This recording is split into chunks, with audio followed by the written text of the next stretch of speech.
All right, everybody, welcome to the WWE podcast.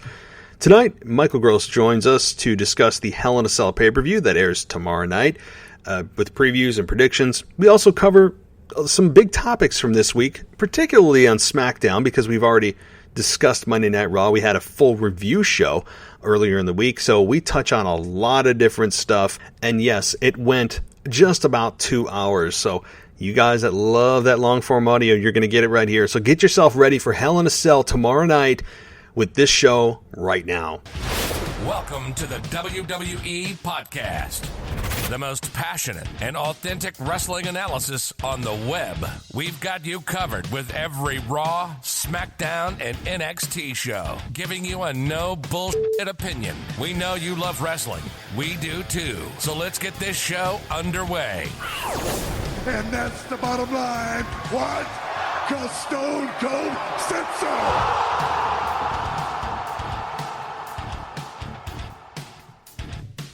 Hey everybody, welcome to the WWE podcast and big show tonight. Michael Gross is back. He joins us to discuss the Hell in a Cell pay-per-view, which is, as I record this, tomorrow night. But depends on when you're listening to this. It could be later today. It could have already happened, but that's when I'm recording this, of course, as a preview and prediction show.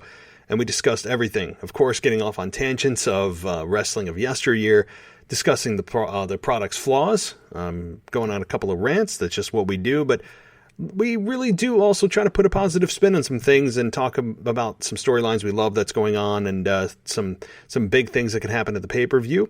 And we differ a lot on our predictions, which is a good thing. So you'll have to stay tuned for that. If you haven't joined us before, we are the unofficial WWE podcast right here on, wherever you're listening. Hopefully it's Spotify, Spreaker, Apple, Google, iHeartRadio, radio.com. We are really everywhere that you can think of that a podcast could possibly exist. We also have a website at wwepodcast.com, or if you want an ad-free version of the show, which many of you would, I'm sure, love to have, head on over to patreon.com/WWE podcast. And you will get a completely ad-free version of the show for $1 a month with the entire library, hundreds of episodes, ad-free for $1. Not bad. I gotta say, that's a pretty good deal. You can also come on the show if you so choose. There's an option for that under the tiers of membership. So certainly check it out over there. Also, give us a 5-star rating and review on Apple Podcasts. It really does help us out. I promise you. So, pay-per-view is tomorrow night, which means following the show, the Botch Guy and I, immediately following the show, it's going to be a long night for me, right? So he's not on Eastern Standard Time. I am. So he's 3 hours behind me. So by the time the pay-per-view ends, say at 10 o'clock, right, it is 7 o'clock for him. We'll probably go live. Well, we'll go live and recording around 10:30 or so when we're immediately following the pay-per-view. So it'll be a late night from yours truly, but that will be good for you because you guys benefit by getting the podcast immediately that next morning with my review, full review with the Botch Guy, which is going to be a blast because it's going to be a ton of fun to have him on the show again and bringing that energy, especially at 10:30 at night. I'm going to need some kind of boost, and it's going to be a great time. And subscribe to him, by the way, on YouTube at youtube.com/the Botch Guy. And does some great videos and is always seemingly at the top of my results. Every time I search for something to watch wrestling-wise from content creators, he seems to be right at the forefront. So certainly check him out on YouTube at youtube.com/the Botch Guy. And again, right here, we're going to have a big show for you, talking everything from Hell in a Cell that happened and dropping early morning. Right? Early morning on Monday morning, that it'll be right there for you. Maybe you can wake up and see that notification on your phone that we've dropped a new episode. So, alrighty. Well, of course, we've got voicemails. You guys are, like I say this every time, you guys are crazy with your voicemails. So I'm going to get through them as quickly as I can. I don't want to hang on the rim too long with the voicemails. I'll answer them as quick as I can. And then we're going to get to the predictions and preview with Michael Gross. And that'll conclude the show. So without any further ado, let's get to voicemail number 1. Hi, it's Kyle again from Butcher Mellon. I wanted to talk about Retribution. You know, the promo that Mustafa Ali put Raw was really, really good. I thought it was a good promo, and they lost on Monday, which was stupid. I don't know why they had to lose. They're building them up really well, I feel like, but I am a fan of them. I think the name is weird and stupid, but people involved I like, and so, I know people may not like them, but I think they're pretty cool. But what do you think? Bye. Hey, Kyle, thank you for calling in. Good to hear from you again. So I will say this. You might be the first person I've heard from that actually likes the Retribution angle. And that's if I heard you correctly. You were a little bit muffled. So if you didn't say that, I apologize. But that's what I gathered about, first of all, Retribution losing on Monday Night Raw made no sense. None. If that's one of their first official matches, I believe it was. What the hell are you doing trying to bury them off the bat? Not only losing their match, but then getting taken out by The Fiend. Outside of Mustafa Ali's promo after. This is, like, what are you doing? Did they forget how to introduce a faction? One that brought chainsaws and attacked fans, and attacked production, attacked announcers, and they're making a change. They're gonna, the Molotov cocktail throwing, cylinder block throwing, car overturning, this rebel group can't even handle a tag match or a single character in The Fiend. It's just ridiculous. But I will say this, and so I'm in agreement with you there, Kyle. I got to say, like, you might be the first one to tell me that you like the whole angle with at least the people involved in Retribution. That's good. You know what? That's fine. I personally don't. I think that the storyline logic has completely killed this entire thing from the beginning. But I'm glad you disagree. That's good to hear. I'm glad. So keep enjoying it. I don't know how long the Retribution angle will last, given the signals that they sent us on Monday night. But awesome. Thanks for calling. By the way, if you guys want to join the party, and we got a lot of voicemails, and I'm not going to get to all of them because typically we only have like a few and I can get to them, but I don't want to go past like 3 or 4. Like, that's the most. So if I didn't get to your voicemail tonight, guys, I'm stockpiling them, and I will get to them after Hell in a Cell. So maybe I'll just do an entire show for voicemails. I thought about that, like doing kind of a mailbag. I know that's kind of a rip on another major podcast that does something like that, but it's a good term, right? So maybe I'll do something like that, like an e-bag. I don't know. I'll think of some kind of term that doesn't rip off another major podcast. But just so you know, I do know that you have voicemails you sent me. So here's how you call. 518-952-0247. That's 518-952-0247. I feel like I'm on an infomercial or something where they repeat the number like 6 times. But that's how you call and leave a voicemail. You have 3 minutes to leave a voicemail.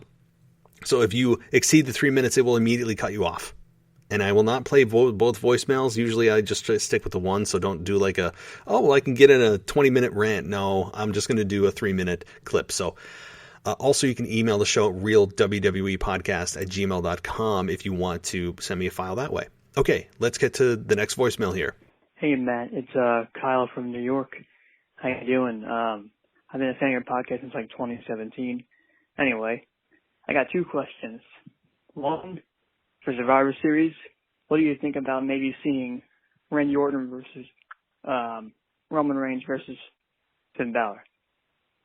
I would be pretty hyped for that match. I think it'd be really good. And my second question, I don't know if you heard about this already. You probably have by now.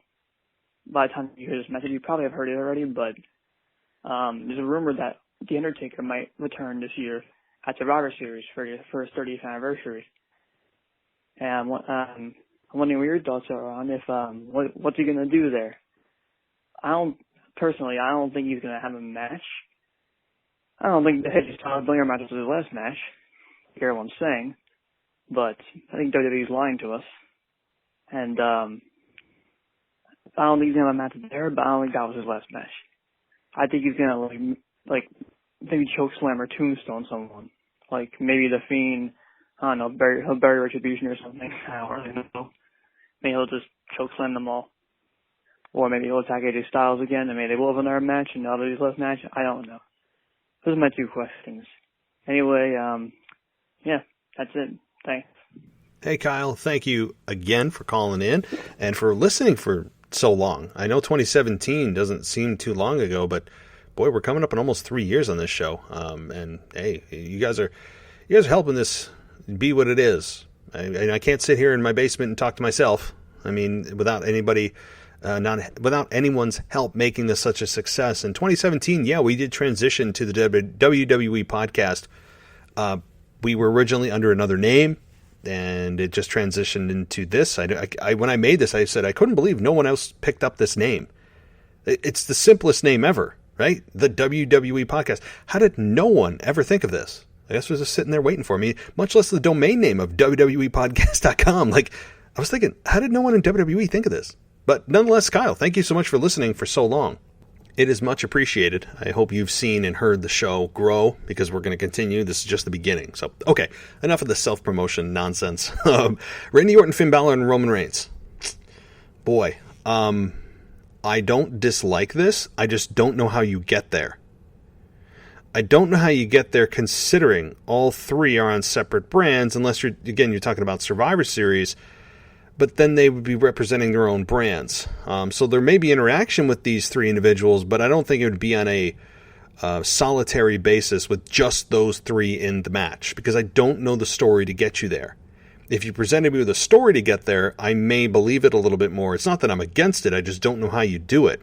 You know, Roman on SmackDown, Randy on Raw, and Finn on NXT, and all three of them are entrenched in very, very deep stories right now. So I don't know how you do it outside of the Survivor Series, but again, I think they'd be fighting for their own brands, because they're all supposed to care about their brand and drop everything that they're doing and just go, you need to care about the color red, you need to care about the color blue, you need to care about black and gold. I mean, it's stupid. So I hope they don't do that this year, and they actually move away from brand rivalries that are nothing.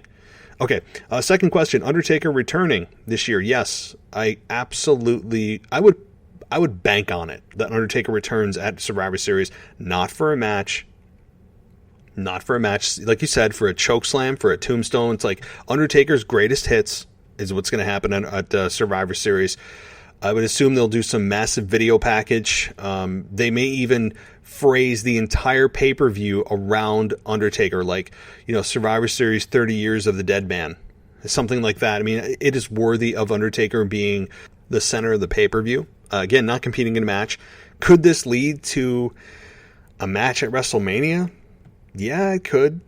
And everyone keeps forgetting this. I've heard no one else mention this. Not that I'm the smartest guy in the room. I'm not. Trust me, I'm not. Not even when it comes to wrestling. Like, I don't know if I'm the smartest guy in the room with much of anything. But why no one else is talking about this is beyond me. And maybe it's because it's stuck in my head and it is irrelevant and it will not bear fruit because WWE doesn't know what long-term planning is. That said, here's what I'm talking about. Do you remember when Stone Cold Steve Austin returned to Monday Night Raw, and many people thought Bray Wyatt would attack Stone Cold Steve Austin? And then Bray Wyatt had a Firefly Funhouse that night, and his clock said 3:16, and he said basically he doesn't have any bones to pick with a rattlesnake.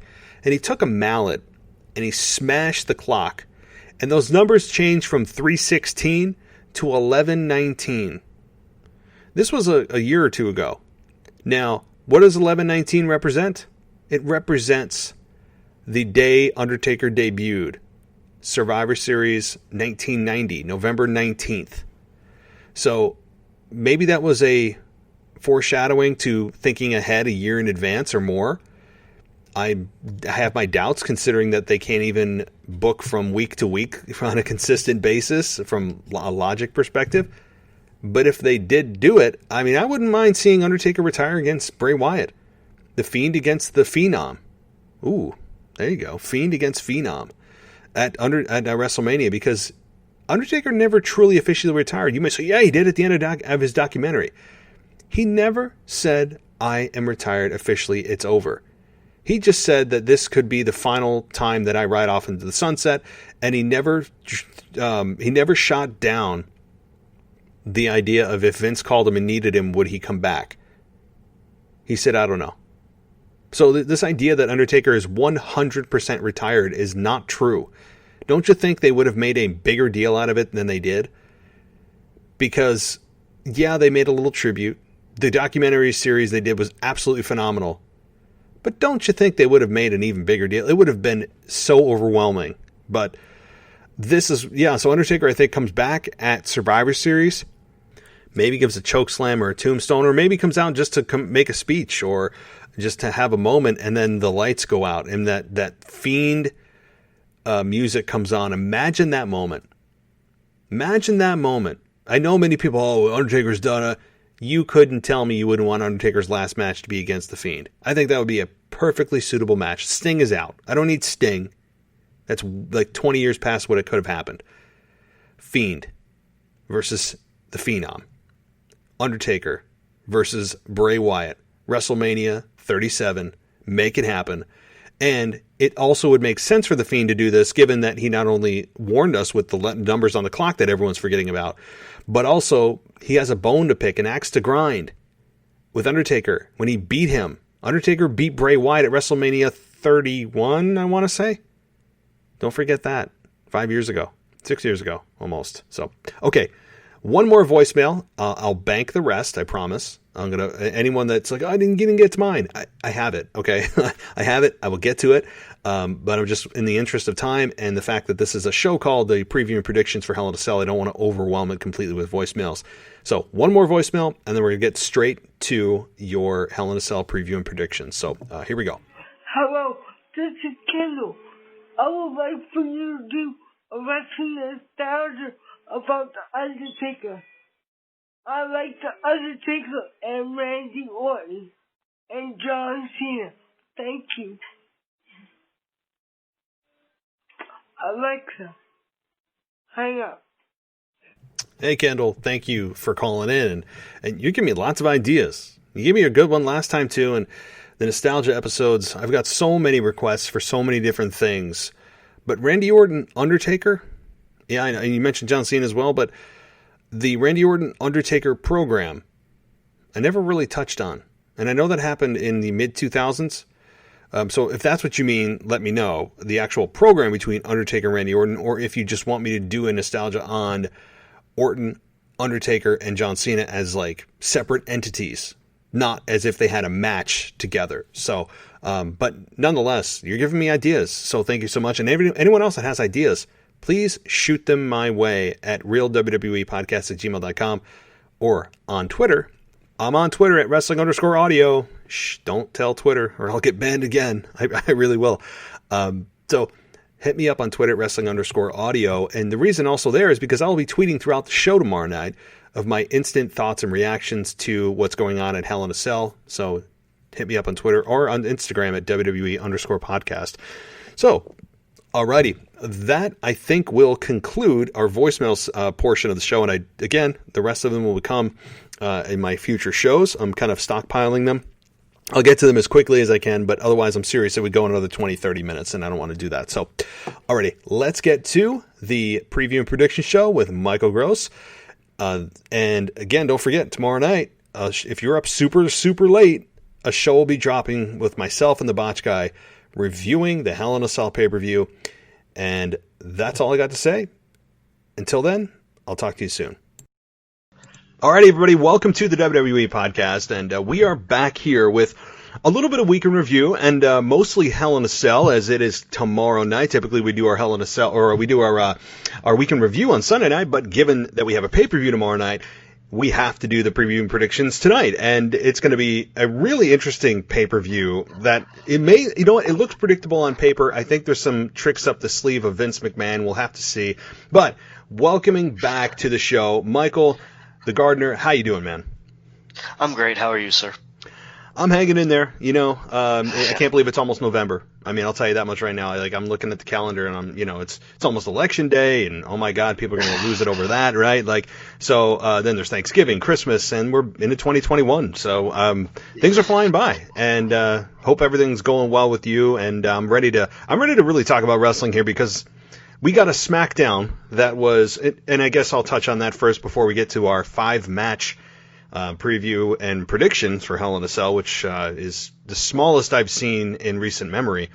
What did you think of Smackdown overall? I know that there is a big segment you and I could probably go off on for a good half hour, but in general, do you think it was a good go-home show before the pay-per-view? Straight medium. Look, I don't want to be one of those people that just always want to like down the product or make fun of the product or anything else. But anytime you put a cinematic in, you just have defecated on wrestling. And that's that. It's what we're going to go to, and that's what we're definitely going to talk about. But, aside from that,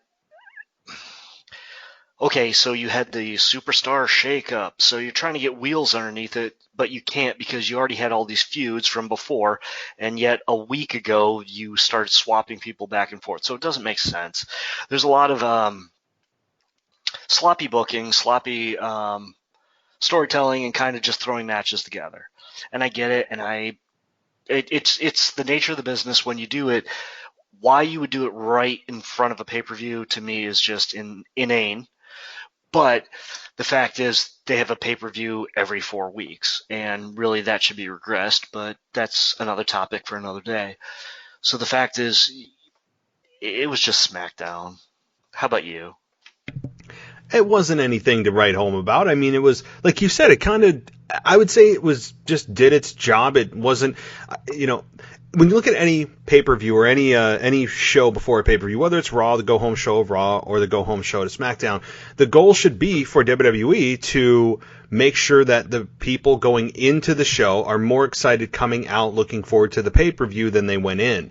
And if I looked at it from that perspective, through that lens, do I think I'm more excited for the pay-per-view than I was going in? I would say mildly. Like, just barely. I mean, so it didn't bring it down. That's a plus. And it just barely raised my interest in the show. And, I guess that the interest came from Roman Reigns' performance, that he just continues to really kill it as a heel, as we all knew for 6 years he could do. And he's evolving really, really well, and probably the best storyline that WWE has, in my estimation, for the last month or so since he's come back, Definitely, or 2 months. Definitely. So it's not even close. I mean, the second best storyline's not even close to this. So that was certainly a highlight, and having the stipulation that he did of being basically banned or banished or blackballed or however you want to call it from the family is a storyline I don't think I've ever seen. I mean, I'm not going to give our predictions away yet, but did you enjoy the last few moments of SmackDown when Jay and Jimmy pulled one over on Reigns, and then Reigns said that if you lose, you're going to bow down to me and acknowledge me and respect me, and that you will be banished from the family? I think I kind of know where they're going with this one, and but like I said, we're going to talk about that more in the predictions segment of the show. But what I love, Roman Reigns' heat. He is building it, and I wish it was in front of an audience because they'd be booing him. It's almost to the Ted DiBiase level of throwing popcorn, stuff like that. And people can make fun of me and say I'm wrong, or I'm kissing his backside or whatever. You have to understand he's embracing what you wanted him to embrace. And now if you go against it, you're going to make him a babyface again. This is where he needs to be, and he's doing a great job, and I love it. I absolutely love it. But I see quite a swerve down the road, but we'll talk about that more in the preview stuff, okay? I know it's hard not to talk about that because I know exactly what you're alluding to. It's very difficult, and I think most of our people listening probably know what we're talking about, and we'll get there. Don't worry. I know I'm thinking the same exact thing as many of us are, but it's okay if that happens. I'm fine with that, to some degree. So we'll talk about that. But the other thing going on SmackDown anyway, we had the contract signing that Bayley finally was literally forced to sign her contract, as if there was any doubt that Bayley was going to somehow, one way or the other, sign the contract for the Hell in a Cell match with Sasha Banks for her SmackDown Women's Championship. So, first of all, let me take a step back. Do you like how they've built this storyline? Are you slightly disappointed? Are you kind of blah about it? How do you feel about how they've done since Bayley turned on Sasha several weeks ago? Okay, so let's talk like retro years ago when they had, what was it, like the first Iron Women's match or something like that, and Steel Cage Women's match. Mm-hmm. Mm-hmm. These two can tear it apart. So for them to keep doing it with these two, I get it, because we're going to get a great match. The winner here is us, but the loser is our long-term expectation. because after this, if it's not done and they keep just dragging it out, it's like, guys, we know.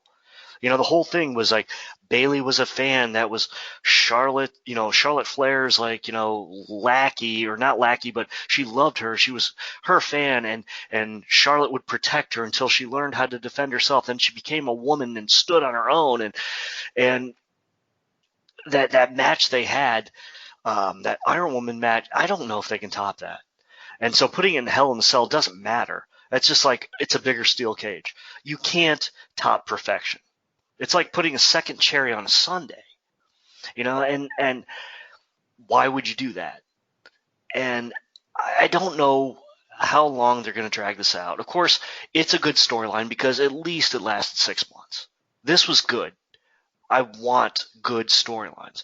And this had a lot of meat and potatoes to it. It's served up on a real platter, the whole 9 yards. But when it's done, there's no leftovers. We can't have it. We can't have anything else. It's got to be over.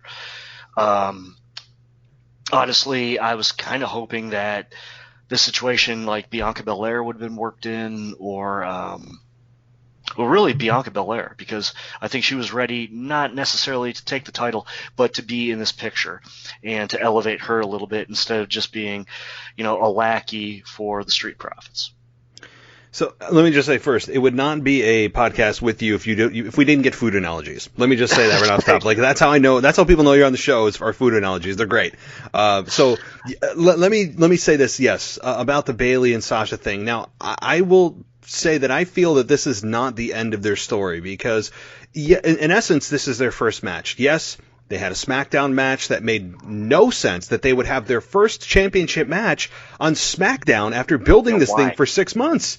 What is that? What is that? It's like Charlotte getting an opportunity at Asuka's SmackDown Women's Championship right before the main event of Ronda Rousey versus the triple threat that the women main evented last year. Yeah. Like, it doesn't make any sense. Where did that come from? And this didn't make any sense that the payoff of this would at least start on SmackDown. It's ridiculous. But to me, I'm looking at the Hell in a Cell as their true first match.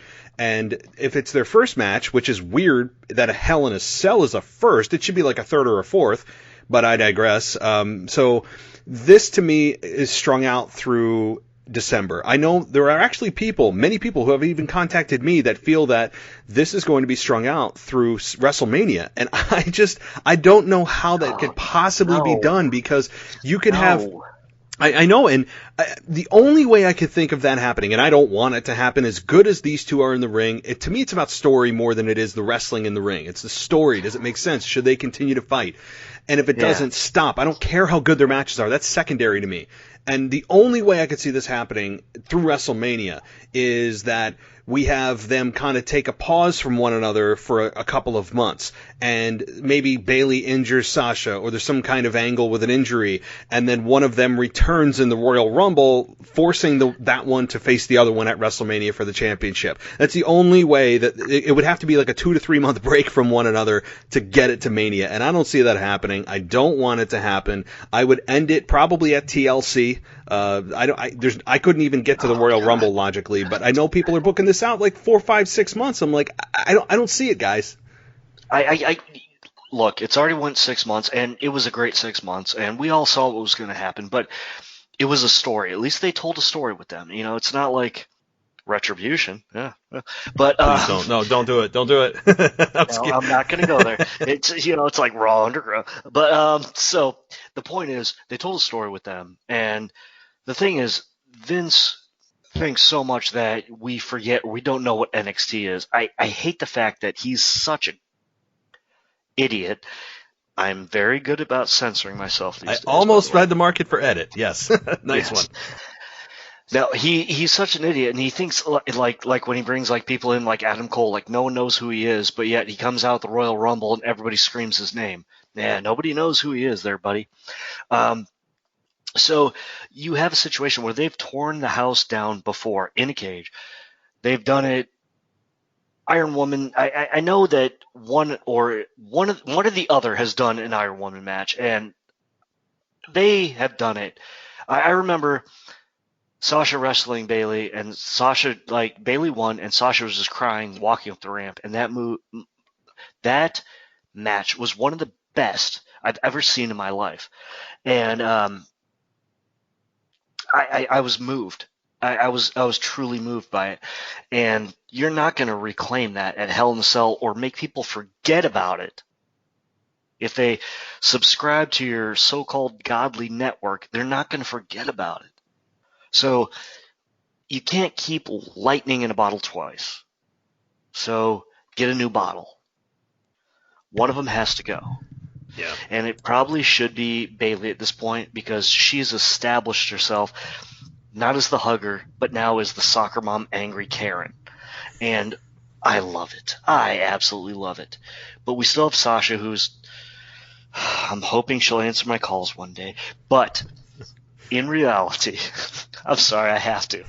But in reality, I mean, Sasha was elevated before. She only got a little hype. And it's always because she's Snoop Dogg's cousin. It's time for her to get a little bit more hype. I think she has a lot of talent, and I think she could do a lot more. And I think there's a lot more ahead for her. I think she needs a better feud. I think a Baszler feud, or, I mean, looking at the women's roster, God, I want Toni Storm to come up and just those two could tear it down. Yeah, it's something the British bombshell,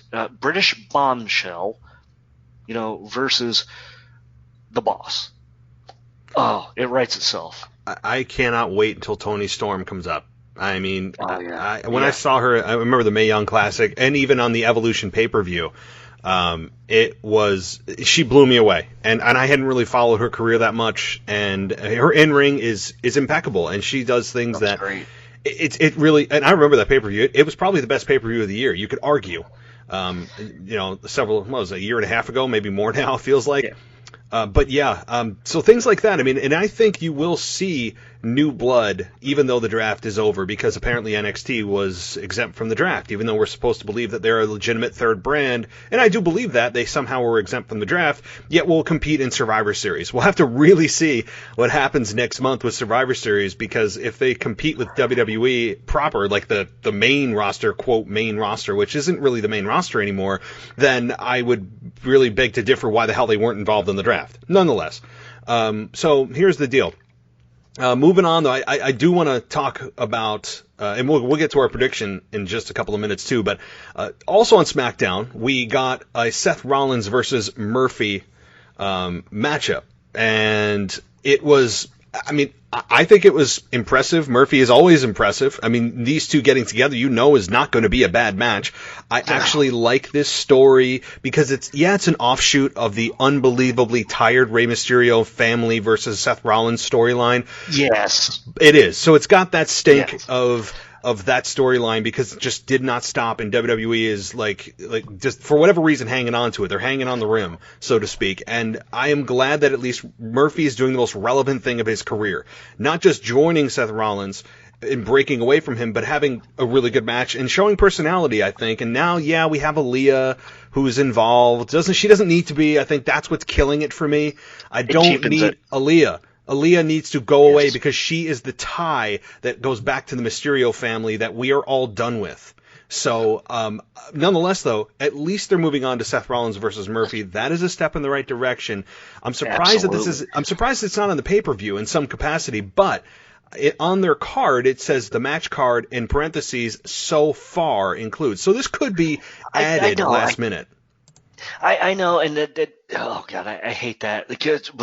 We could have a pre-show kickoff with the Street Profits, which I'll get into them in a minute because those guys are so overexposed they've become the new Baron Corbin. But no, I'm a big fan of Buddy Murphy, and I'm a huge fan of Seth Rollins. I've been watching him since he was Title Black, and Buddy Murphy, I was first exposed to him in NXT. I watched him when he was at Blake and Murphy, who Blake is just part of the Forgotten Sons, and they're really forgotten. And I just look at how great Buddy Murphy, and I'm not going to call him Murphy, has become. And it's just it's mind blowing to me.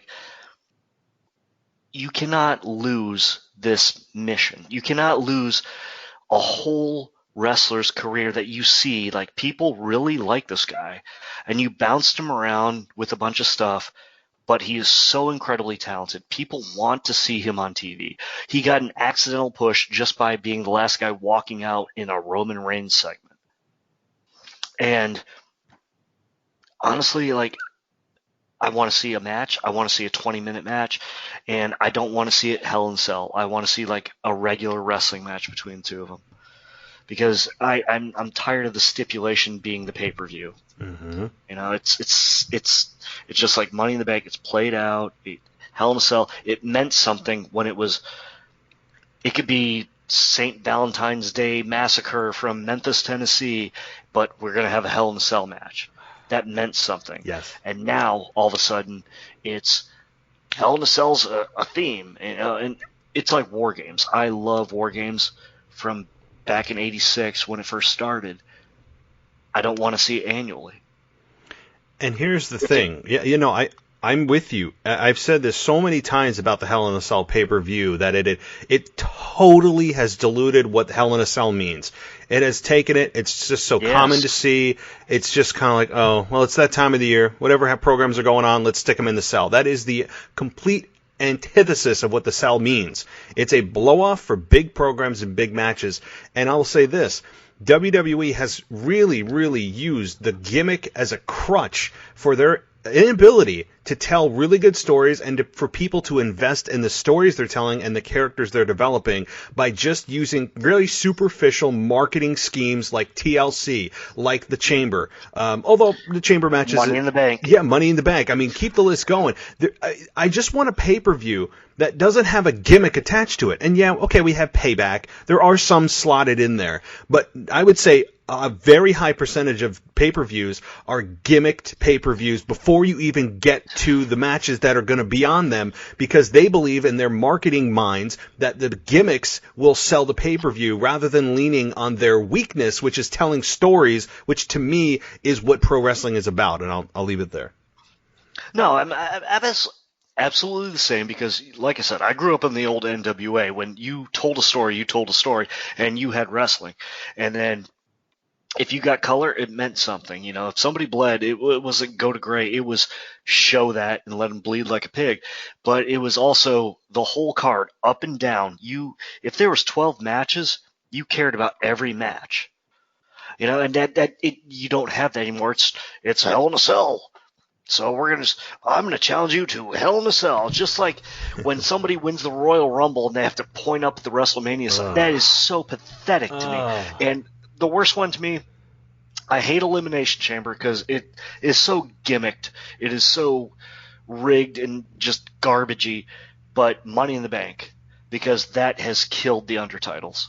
The Intercontinental and the U.S. mean nothing because somebody has Money in the Bank, and look who has it now. Oh, God. Yeah, I'll get to that in a minute. Sorry. I'm going to get to that in a minute. I'm going to be honest, though. I didn't mean to jump it. No. We're going to get there, and I'm feeling it. It's coming. But I don't know the last time, and correct me if I'm wrong, has anyone ever cashed in the Money in the Bank contract for a lesser championship? Like you said, IC, US, I mean, anything. I mean, I don't believe it has. It's always been for the top title, and I understand why, but I think to change it up and to add some importance to the other championships, why not? I mean, go for the IC, go for the United States title. I mean, like, there are things that you can do to really elevate these championships. No one would see that coming. Everyone believes it's going to be cashed in on the top championship. But, yeah, I mean, look, they can't even leave the cell itself alone. They make it a whole pay-per-view, and then they have to paint it red, which I really, really don't like that they painted it red. I know what they're doing. It looks cool. It represents blood because we can't do blood anymore, but the whole cage is covered in blood. I mean, it's just like, no, leave it alone. The classic chain link of Hell in a Cell, the classic look. Yeah. Why do they have to touch the damn Hell in a Cell? Unless it's like for protection where they cover it in paint, which, you know, again, makes it a little softer if there's any maybe rough edges or sharp edges that may put the performers at risk. I understand why they would do that, but other than that, I don't get it. I really don't. So any final thoughts on this topic before we get to the People's Court? All right, before we get to the People's Court, the first thing is, like, one of the biggest downfalls of WWE in the last few years is the fact that they would brand a match as a pay-per-view. Therefore, it was lazy booking, and that is what lost viewers, because there was no reason for people to care about that anymore. It was like when a steel cage was a blow-off match, and then in the Attitude Era, you see this steel cage above us, it's going to come down right now. It's like, why? Who built that? Mm-hmm. Why does Triple H get to tell Chris Jericho that he's going to fight him in the steel cage? Who? There is no storytelling to it, and that's the bad part with, well, we're going to go to Hell in a Cell. Well, who gives? Mm-hmm. Because they don't, and the gimmick wore off a long time ago. So. Okay, let's move forward. All right, and yeah, I could keep going on that too. I really could. I know we could. It's a very deep topic. So, okay, but moving on to one that is, I mean, it's very shallow, and it is very Vince McMahon-like to do a segment like this. And I have seen one like this in the past. I remember this is not the first time that WWE has done a People's Court in wrestling. It's not used very often, but I do remember, and I can't put my finger on what it was about, but this is not a new segment for those of you that have been watching wrestling maybe for the last 10 years. This is something that has been reused before. So we have Otis in there, who is defending himself from The Miz, who's trying to capture the Money in the Bank briefcase. We have JBL as the judge. We have Asuka come in and act like a cartoon, and she's the women's champion, and she's just used as a comedy relief segment. And again, I say comedy very, very loosely here. Yeah. And very loosely. And yeah, you have JBL there, who's there to just get a payday and leave. And I don't even need to tell you that I'm not a big fan of this at all. I don't see the need for it. It has taken not only Asuka and lowered her and what she represents as a champion to down a few pegs in my estimation, but also the Money in the Bank itself. And beyond Otis, who is really, like, I wish this was in front of fans, because fans would boo the hell out of this. And the WWE's getting away with murder on this, and the Otis character, by not having fans there. They should be counting their damn blessings that fans aren't there, because they would have crapped all over this. And Otis, again, him aside, who's terribly represented and presented by Vince McMahon. The Money in the Bank itself here is the true victim as well, because that used to kind of mean something. And ever since he won it at a Money in the Bank, which was one of the worst pay-per-views I've ever seen in my life, the matches anyway, the match itself, the rest of the pay-per-view was okay. But the match itself was the worst presentation of pro wrestling I've seen in my 34 years or 24 years of watching wrestling. So, anyway, this was awful. I have nothing good to say about this. The Miz and Morrison, I'm not big fans of them either. They're so, to me, they're like just so stale, on top of being the just obnoxious heels, that they're not even good heat. It's just kind of like, I'm just so tired of seeing you. This thing, I'm going to toss it to you. What'd you think? All right, you know what I'm going to say, but I'm going to bulldoze it anyway. Okay, so we have a Law & Order segment. We're supposed to be watching wrestling, and we're watching a cinematic. The last time, actually, you were talking about was when Vince McMahon, I think, it might have been Eric Bischoff to court, and he threw out Chris Masters. I'm doing this from my mind. Yes. And he said, he was the bailiff, and he said, "What's your name?" He's like, "Chris Masters." He's like, "I'm throwing you out of here. Your name is Chris Mordarsky." I'm doing this out of memory, okay? So you have to bear with me. Good for you. And thank you. And it was a stupid segment, but we bought into it back then because it was just like, it was all heels on one side. It wasn't like indifference. It was like Vince McMahon, everybody wanted somebody gone. And I can't remember who it was. You know, I am about to be 45, so let's bear with me. But now we look at JBL is trying his hardest to look like Vince McMahon, to recreate that whole thing. This is not creative. This is recreating, but recreating means creating anew, and something grows out of it. Nothing grew out of this. We regressed. So it was a terrible segment. This whole thing is garbage. I think that the person that's getting hurt the most out of this, I would say, is Morrison, but actually it's not. It's Otis. I think they're going to bury him and make him. I see like a Festus character. I don't know why they did this to him. I really feel that they just want to punish him for something just because he had a beautiful girlfriend. You know, and that is unfair to anybody. You know, I've had beautiful girlfriends, and I'm not the best looking guy in the world, but no one punished me for it. You know, so I don't get this angle. I don't get why you would do it. I don't want The Miz on my television because he's stale, he's bland, and he needs to go away, and he's not a real wrestler. I think John Morrison is being dragged down because he's associated in being his lackey, and that's sad because he way outperforms him and should be in title contention. I think that Otis is publicly being made fun of so much, it's a bullying thing, and people do not see that. They're just laughing. I think that this whole angle is just garbage. And you know who loses in this? Us. Yep, we are the big losers in this. And I really would love to talk to anybody out there. And I'm being serious. I'm not being facetious. Like, if there's anybody out there who legitimately enjoys this kind of stuff, I really would like to have a conversation. I want to know what attracts you and makes you go, this is great stuff. I mean, why? Like, I really legitimately, truly want to know why people would enjoy this if there's truly an audience out there. I don't know anyone. And again, yeah, I do a wrestling podcast, and those are typically the more traditional fans, as to use WWE's terms.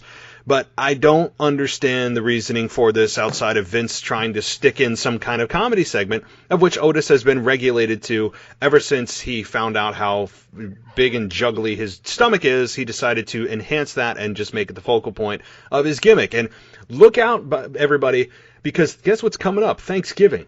And you know what Vince is going to do with Otis come Thanksgiving time.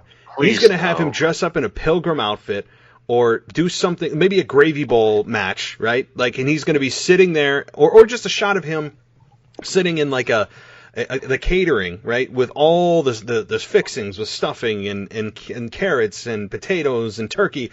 All that's going to be there right in front of him, and it's going to be something terribly embarrassing for Otis. So, do I think that if Otis losing the Money in the Bank briefcase is going to be a bad thing? No, because I don't want him as the Money in the Bank briefcase holder anyway. I think it should have been AJ Styles, hands down, at Money in the Bank, and Otis just happened to kind of stumble into it. This is the worst of pro wrestling, and I've said this before too, but I can't describe it any better than this. If you have friends that don't like wrestling, but they kind of poke their head in around WrestleMania because it's somewhat socially acceptable to watch WrestleMania, and you try to talk to them, hey, you should try to watch wrestling year round, and they stomp in on this episode. You have them sit down, and they see something like this. How embarrassed would you be to have somebody like one of your friends sit and watch this with you that's not a wrestling fan, you're maybe trying to see, hey, let's see if they'll get into this, right? It's just flat out embarrassing. I'm embarrassed as a fan to watch something like this. Like, I'm secondhand embarrassed to be like when I watch this. I can't describe it any better than that. I'm absolutely in agreement because, growing up my whole life, with wrestling being like my biggest passion and loving it and stuff like that, when we watch really stupid segments, I just get torn to shreds. And this would be one that's just like, what is this? This is garbage. Like, this doesn't really exist. This is not real life. So I don't even know why they did this. I thought they were getting away from cinematics. I thought that that was a new evolution for them, especially kind of putting Raw Underground back underground where it should be. So I'm really upset about the whole segment. It was trash. It's just trash. Yeah, there's nothing more to say about it, guys. I mean, it's trash night. I put it out on my curb, and I just want the trash truck to take it away. I mean, that's real. I mean, literally. So, all right, moving on. Let's get to something I think is a good sign here, and that's Chad Gable, who was dropping the Shorty G gimmick officially after Lars Sullivan completely demolished him. So kind of a two-part question to you. With Lars Sullivan back, and yes, he had yet another misstep with messaging some married person on Instagram who he was kind of basically making a chance at. Like, he was trying to get her to send him pictures of her backside and things like that. I mean, it's just not good for Lars Sullivan, but WWE seems to just kind of brush it aside and move on. So Lars Sullivan's back. He's the monster, or excuse me, he's the freak. If you didn't know, they'll say it about 16 times to make sure you understand what his nickname is. They will drill that into your brain. So Lars Sullivan back, and Chad Gable dropping the Shorty G thing. So two-part to you. Okay, this is really interesting because the very first article I ever wrote for you was about Lars Sullivan. And I've been a proponent of what his career is going to be. Now, most people think that I'm very much for him, but honestly, I'm just very much indifferent until I found out all the stuff he did. And I don't care about him going into male-on-male porn, whatever. He had to make a buck, whatever. That's his life. It's him battering homosexuality when he was kind of in that, and then him making so many different comments against different races and everything else. The guy cannot stay out of trouble. And he has potential. Now, I don't think he's great. I don't think he's the greatest in-ring performer. Do I think he's better than Braun Strowman? It's 50-50, to be honest with you, because he can do more stuff from the ropes and stuff like that. They invested so much because Brock Lesnar wanted to train with him. And, they came up together, Brock and well, not Brock, but Strowman and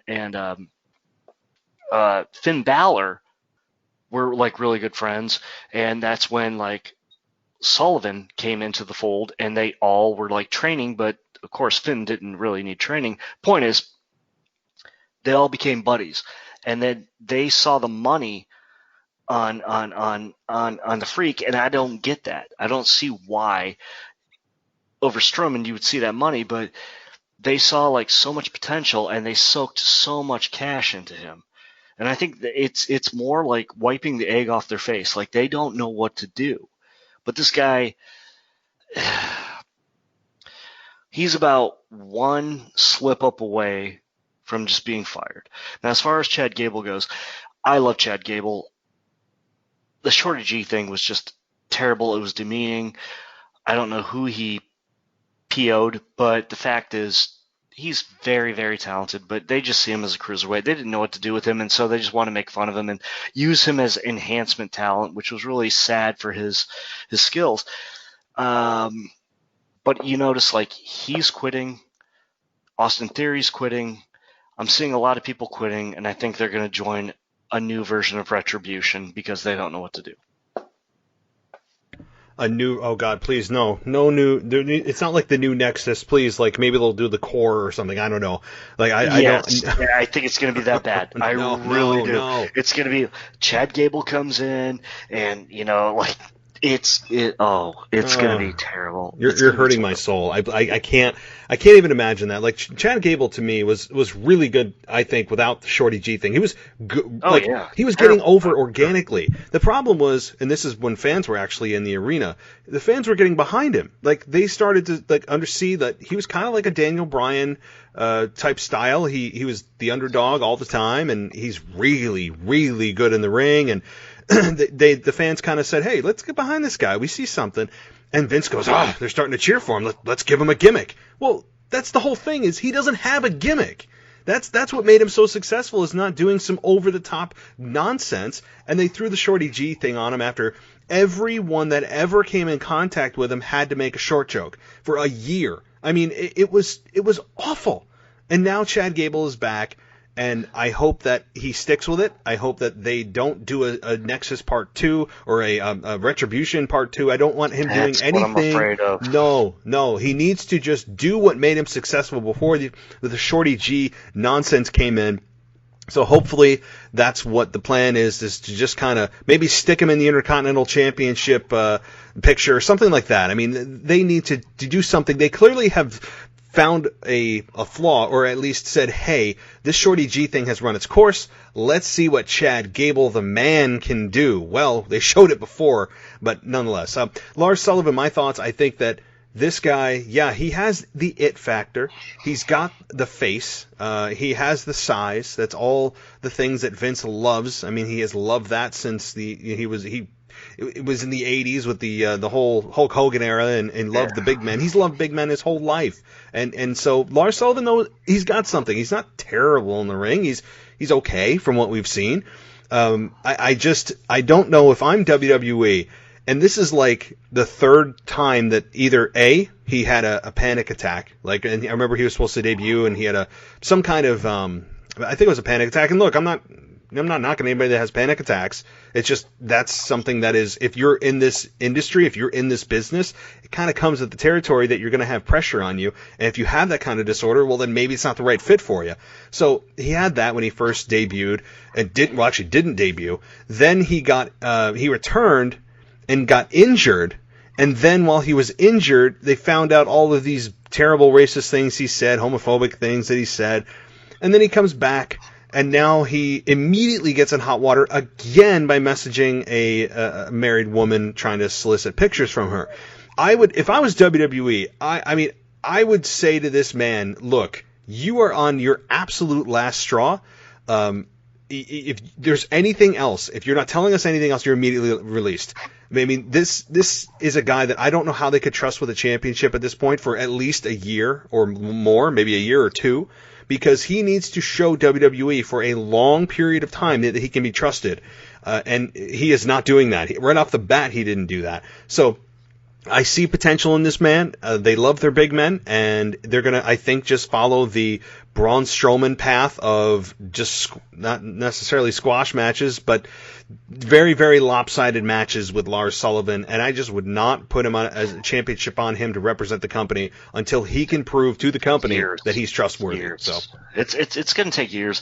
And like the other thing about like Lars is like the fact that like when it came out like he had done his adult videos, it makes sense that he was bad-mouthing gay men because he wasn't wanting people to watch that or something. Does that make sense to you? Yes. Like, yeah, he was trying to get away from his own past, but you can't do that. And of course they're going to find out. And I don't see this guy employed more than 2 years. That's a bet I'll make with you for $2. Yeah, I'm with you. Like, I think it's going to be just them hiding him for a while. They'll be showcasing him, but not in a championship match. I mean, it does intrigue me to think about if he stays clean, he stays out of trouble, he's not a PR nightmare, and that he can be trusted. There's some matches down the line that, yeah, I'd like to see. Maybe eventually him versus The Fiend, him versus Braun Strowman. There are things in my mind that I could see them wanting to get to that I don't think are that they need to touch at all right now. But hey, Vince seems to be, from what I understand, I've read reports that seem to be very accurate as of late, that he is the only one backing him as Vince McMahon. Everyone else in the locker room has said, basically, we're not backing you on anything right now. I mean, he hasn't shown a damn bit of credibility yet. So, all right. Yeah. That's a really good point. Okay, yeah. Go ahead. Moving down the line here, one more thing that I want to touch on SmackDown was Daniel Bryan and Kevin Owens. Do you think this is a legitimate tag team, or is this just a setup for one of them to turn heel? It's going to be Kevin Owens turning heel, because you can't buy into Kevin Owens as a face. They gave him the stunner as a face, and what happened? Mediocrity. And that's the saddest thing, because he is so talented on the mic, but I don't want to see the KO show. I just want him. I wish people would just watch him as Kevin Steen, but let's not go there. The point is, yeah, it's going to be a turn. It's going to be definitely Owens. If it's Daniel Bryan, I'll be really, really surprised, because I don't know. Like, Bryan is too much of a babyface. Even when they tried him as a heel so he could just get rid of the title, people didn't buy it. So it's got to be Owens. Plus, Owens, he's like a Randy Orton. He's a natural heel, and he's just way too poison tongue. I don't know anybody who's that just good poison tongue. I mean, since CM Punk could do it, he could go either way, but he was just he was like Austin. That was a whole other level. Kevin Owens is okay. Kevin Steen, who he was, is that great. They won't let him be Kevin Steen. If they let him be Kevin Steen, then we might see Bryan as the heel. Yeah, and I don't think they want to go that road. I think they're ignoring Kevin Steen ever existed. I know. No, to them, they're in their own bubble, especially Vince McMahon is in his own bubble. When it comes to outside characters or understanding why people get behind certain characters in another business, in another company, he doesn't get it. He doesn't understand why. Just like when AJ Styles debuted in the Royal Rumble and he got a massive pop, he didn't understand why. I mean, like, there's so many things that he comes in and he brings these people in that he's never seen their work before, other than, before they actually put ink to paper and sign the person. He probably looks at a few highlights, but outside of that, he's so consumed in his own bubble that he doesn't know really what's going on probably outside of WWE. And Kevin Steen, I don't see ever really materializing in WWE. But if they are a tag team for a while, like, I could see that, and they capture the tag team belts, and then Kevin Owens turns on Bryan. I mean, that's been Kevin Owens' motto basically since he's been in WWE. And I'm with you on the KO show. I don't want any more KO shows. I don't want any more talk shows, for that matter. Like, God, yes. Enough of Miz TV is probably one of the worst segments of SmackDown. When I see Miz TV, I literally want to, I just want to skip it. But since this is part of my job, I can't, because I need to analyze it. But it is so just, talk shows in general. I'm not just talking about Miz TV, which is probably the biggest offender, but like I said, the KO show, the MVP Lounge, whatever it is, just stop. Just please. This is not the original Piper's Pit. It's done. I'm over the whole talk shows. It's just a very lazy way to book people into something that doesn't require them to be in a match, but get them on TV. I can't. I'm done with the talk shows. What about you? Oh yeah, definitely. Like, I remember, of course, Piper's Pit. We had adorable Adrian Adonis and his flower shop. Oh God, that was an awesome angle though, with Piper and adorable Adrian Adonis. But then we had like Paul Bearer. He had the funeral parlor. We had Brother Love. There was a lot of shows, and they used to be actually set in the audience, so it wasn't like in the ring. But today they just, like, it's a segment that takes up 10 minutes where wrestlers could be wrestling instead. And it did the same thing back then, but my thought process is like, if you're a wrestler, I'd rather see you wrestle and not see you, just interview somebody and then set up a feud for somebody else and whatever else. I mean, Jake the Snake had the Snake Pit, but he was a brilliant guy, and he also helped book WWE like way back in the day. But I'm tired of talk shows. I'm tired of. I want more bell to bell. I want more bell to bell wrestling. I guess I'm old school. I am too. And look, they have beaten the talk show thing to death over the last few years. And when I look back at the wrestling that I've experienced over decades, it's like, yeah, boy, they've actually done this more than I think they have. Like, remember Carlitos Cabana, the Cutting Edge, right? Like, I think Jericho, I can't remember what his was, but Jericho had his own talk show. It was just Talk is Bliss. Yeah, like Alexa Bliss. Yeah. Can we stop with the talk shows and the morning talk show formulas, and just, like, for God's sakes, everyone doesn't need to have a talk show. It is so overplayed. But moving on here, because I do want to get to the pay-per-view, and I guess I'll start with it, because the Money in the Bank contract. Are you ready for predictions, by the way? Oh, Jesus. Let's go with it. Okay. Let's go, brother. Let's go. Here we go. And again, guys, for those listening, there are only 5 matches per the WWE website right now. So if other matches pop up that that happen after this, obviously we don't have a crystal ball. We have no idea what matches are going to come up. But this is 5 as of right now. 9:30 at night here, and the night before Hell in a Cell. So, okay.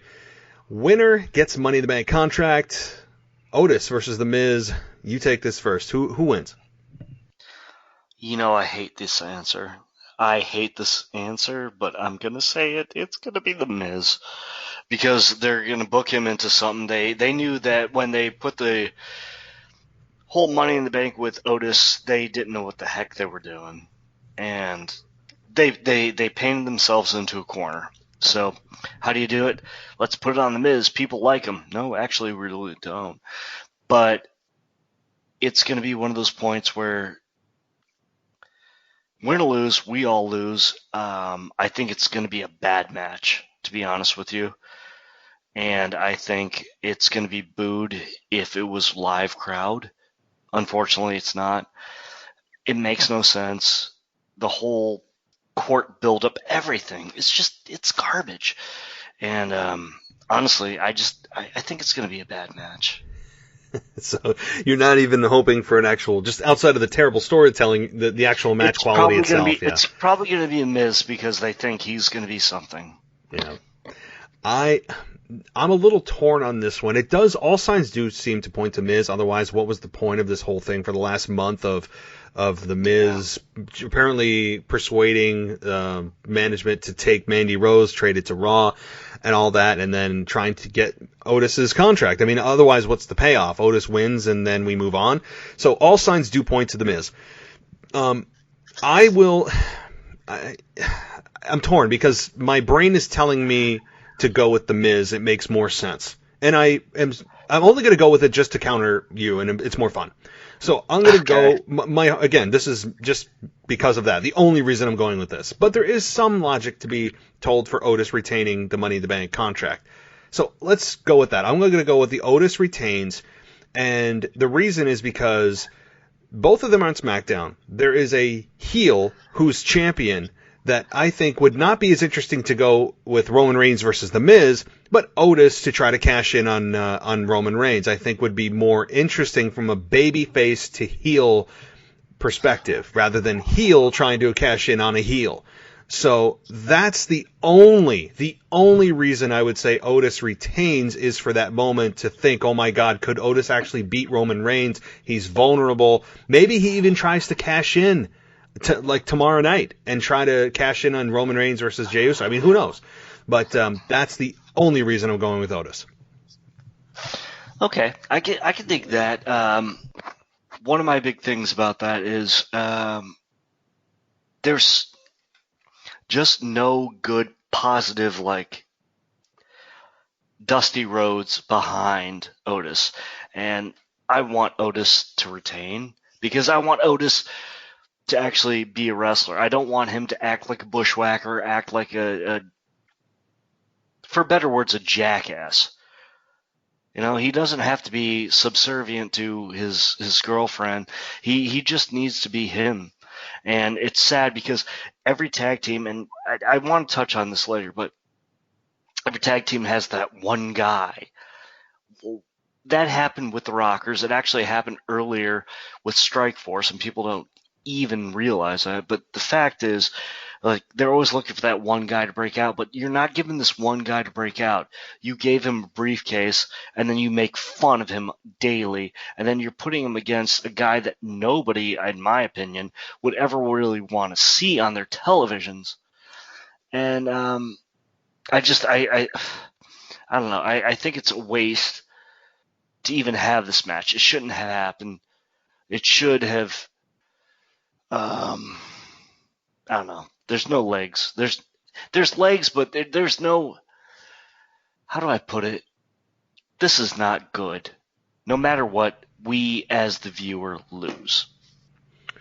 There's no better way to put that. I mean, I'm trying to find some very eloquent words to talk about this match. I can't because this whole thing shouldn't have been a thing to begin with. And if indeed Miz wins tomorrow night and he captures the Money in the Bank contract, that will prove exactly what you said, that when WWE does something, as they did with Otis winning at Money in the Bank, that no one saw coming, that they do things sometimes just for the shock value and have no real plan for it. You want some examples? Raw Underground, gone, and they blamed it on coronavirus. That's a joke that they blamed it on coronavirus. It's just very convenient. Garbage. It's a convenient excuse, which I don't believe for a second. You look at Retribution, no real direction for these people, and yes, nope. Mustafa Ali is certainly, I think, the only bright spot in this, because he has shown for one promo, that he seems to be showing something that he has not shown before. That's it. So you talk about these hot like one-off things that they just probably bring up at production meetings. Vince likes the sound of it, and then they go, "Well, where's this going, Vince?" He's like, "Well, I don't know. We'll take him on a ride." I was like, "Well, where are we going? Yes. Where are we going?" Well, I don't know. We'll figure it out. Well, no. I've said this before. If you're writing a book, don't you want to know the ending before you start the book? With Vince, it's the opposite. He just gets these ideas. Don't forget about it, buddy. Yeah. So this is, to me, another one of those examples with Otis winning at Money in the Bank, which we all thought it was going to be AJ Styles, and I was hoping would it be AJ Styles to make the most sense. Vince probably said, let's shock them. They all think it's going to be AJ. And then they're like, well, Vince, is he actually going to cash in and win? Well, I don't know. I don't think so. Well, then what are we doing it for? Right? Like, that's what I think is happening, and that's why I'm saying if The Miz wins tomorrow night, it'll just confirm our thoughts that Otis never was supposed to win this long term, or that it was done for the reason of just shock value rather than long-term logic. Because you can't tell me that back in May, Vince saw 5 months later somebody else capturing it from him. I think it's a lot of fan backlash. I think it's a lot of people and Vince telling Vince, like, hey, like, fans are starting to turn on him on social media. It's not coming across well. Before things really get hurt with this character, let's give it to The Miz. So that's what I think's happening. Look, the whole thing sucks. It just sucks. It's bad booking. It's bad storytelling. It's bad wrestlers. And no offense against Otis, but it's not the right players. Like, the only way you can salvage this storyline, I think, is like The Miz maybe kind of wins it and Morrison turns on him and takes it. And then we actually get the Morrison that we wanted as a major player. Oh, please. That's it. Yes. That I would be in favor of. I would love that. Yes. It's the only way you can salvage this thing. Mm-hmm. Because it's garbage. No one cares about this.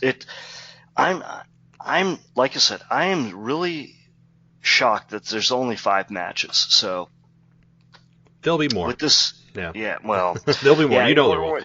You're gonna have to throw the Street Profits in there so they can be overexposed again. They're turning into Baron Corbin, like really bad, worse Baron Corbin. I get it. You're the tag team champions. You're really starting to give me a rash. You need to go away. Yeah, I think they are yes, because they feel that they're having some momentum or some that they're coming across well on screen, and maybe fans on social media are striking behind them, and they're very bombastic and they make a lot of nonsense. They talk gibberish and they think people like that. I really despise that kind of stuff. That's me personally. It's not my flavor. I really, really, really don't like that. But people, like when Vince feels like he's getting a sense of something that the fans like, he buries it into the ground and just absolutely beats it dead. So, yeah, and I actually do want to talk about, I know the tag team division isn't really represented on the pay-per-view here, but I will get to that. After our predictions, I have to ask you about the tag team division, including like New Day and them breaking up, and of course the Street Profits. So we'll conclude our show with that kind of stuff that's not included on the actual pay-per-view. So, okay, moving on here to Jeff Hardy versus Elias. Take it away. Okay, this is a match that no one cared about, and no one cared about it a year ago, and no one will care about it today.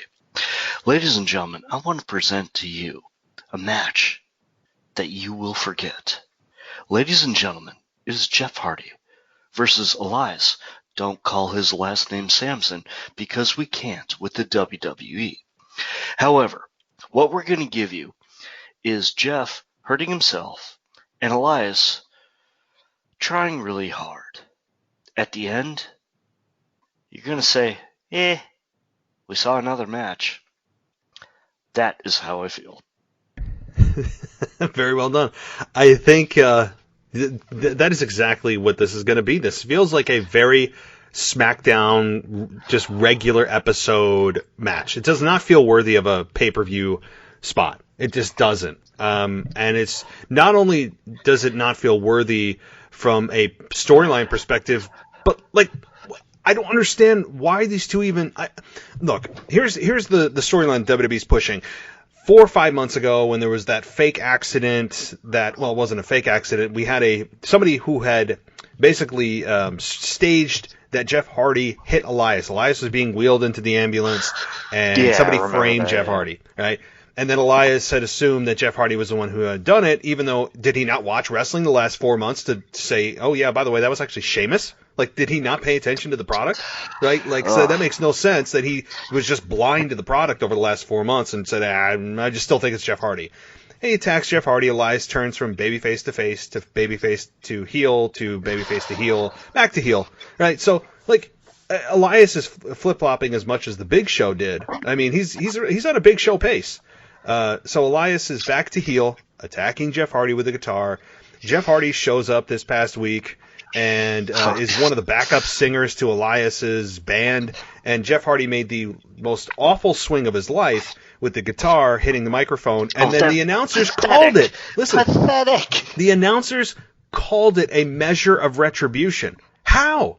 Is he in a program with the microphone stand? That's and then he didn't bother to chase him down the ramp. A measure of what? A measure. They called it a measure of revenge, a measure of retribution. Yeah, retribution. I hope I'm not. They did say retribution, but I don't think they meant it in that way. But I don't know how it's a measure of anything. It's a terrible. It actually made Jeff Hardy look like a fool.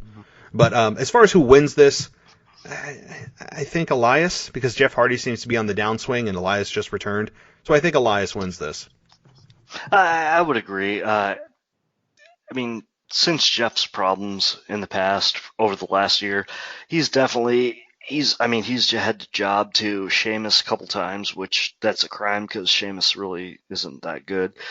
But Elias actually does have some talent if they'd actually let him wrestle. That's the funniest thing about him. Like, has anybody actually watched him wrestle in the last 3 to 5 years? That is a question.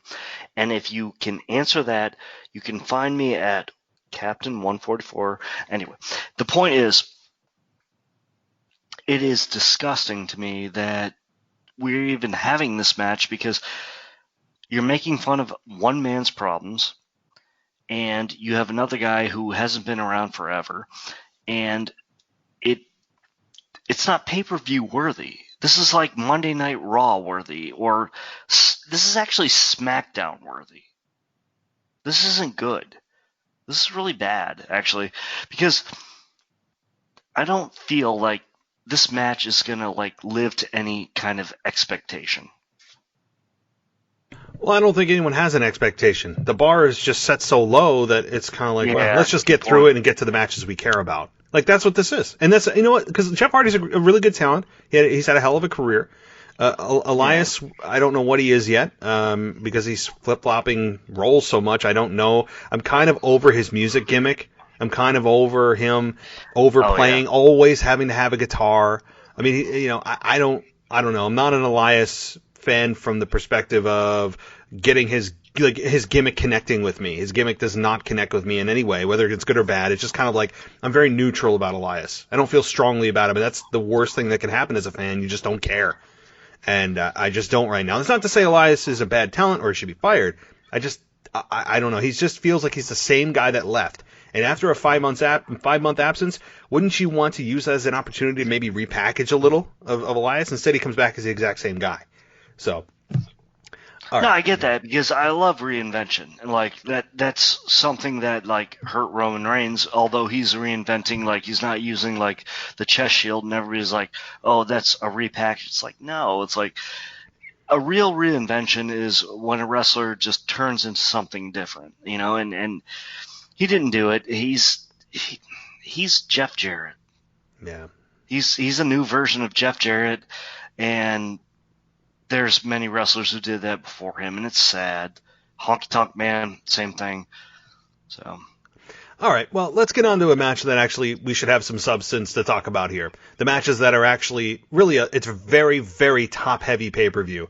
That very first one is Bayley versus Sasha Banks for the Smackdown Women's Championship. I know you alluded to earlier that you think this could be their only match that they have, but does that mean Sasha Banks captures the championship? What do you think? I think she should. At this point, she should, and we should have new feuds. The thing is, if Sasha captures, how do we book her going in the future towards a new heel, or I'm looking towards the situation of what happens to Bayley and what happens to Sasha afterwards, wherever the title goes. Because it can't, if it stays on Bayley, you can't have those same two. It can't happen. So Sasha has to capture, but I need Bayley to, I don't know, boil into a better feud or something. I don't know. It's Hell in a Cell, so you can't have any kind of disqualification. You can't have any kind of what am I looking for, DQ or anything like that. So it has to be done, and it has to be Sasha, period. Because Bayley, she can go on to other things. Sasha needs to take the title and just do something better. Interesting. That is a very different take. Not wrong, but it's a very different take, and I like it about what you've said about this match, because I think most people believe that either Sasha Banks wins and they continue to have a program for several months. Some people all the way to WrestleMania, no way. If they do, I'll eat my words and I'll eat them happily. But the other side is thinking, well, Bayley retains and Sasha continues to chase.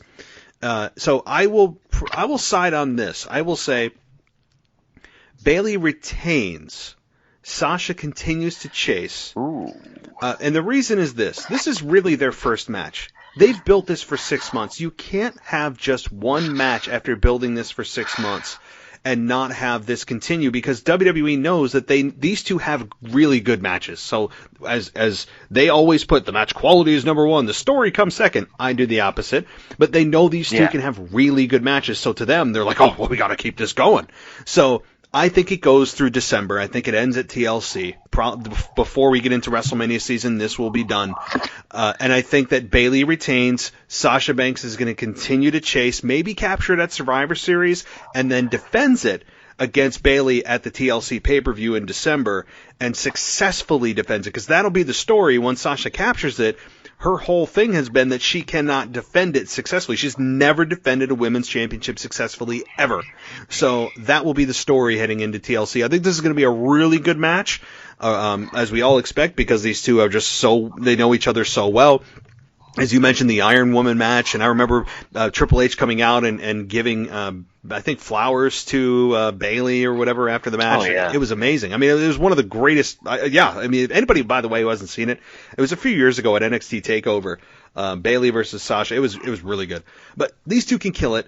I think Bayley retains, and I think she's going to come out and gloat and gloat and gloat, and Sasha's going to somehow strong-arm her into a Survivor Series one-on-one match for the Women's Championship. It'll be interesting, though, at Survivor Series if they do the whole brand versus brand. I care about my brand so much suddenly that how these two are going to team up. But I think they won't. I think it'll be Sasha capturing it next month. I mean,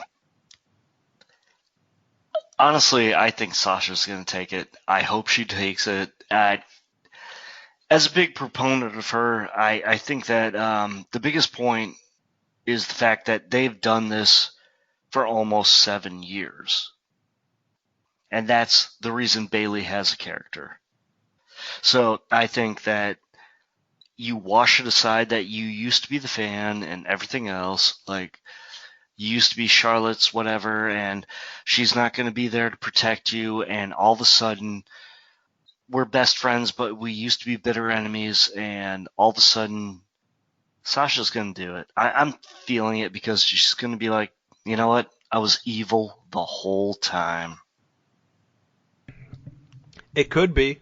I mean, when you look at this too, and I was presented with this, and I'm not going to take credit for it. I got this from another podcast, and I'm not going to mention who because I don't like to give free advertising to other shows, but nonetheless, I'm saying this as being totally honest. This is not where I got this from my own brain. Oftentimes that happens, but I think it's a really good point to bring up about Sasha and Bayley and the whole storyline, that this has not really been a babyface turn for Sasha, as it has really been just her being dumped by Bayley and being outsmarted by Bayley.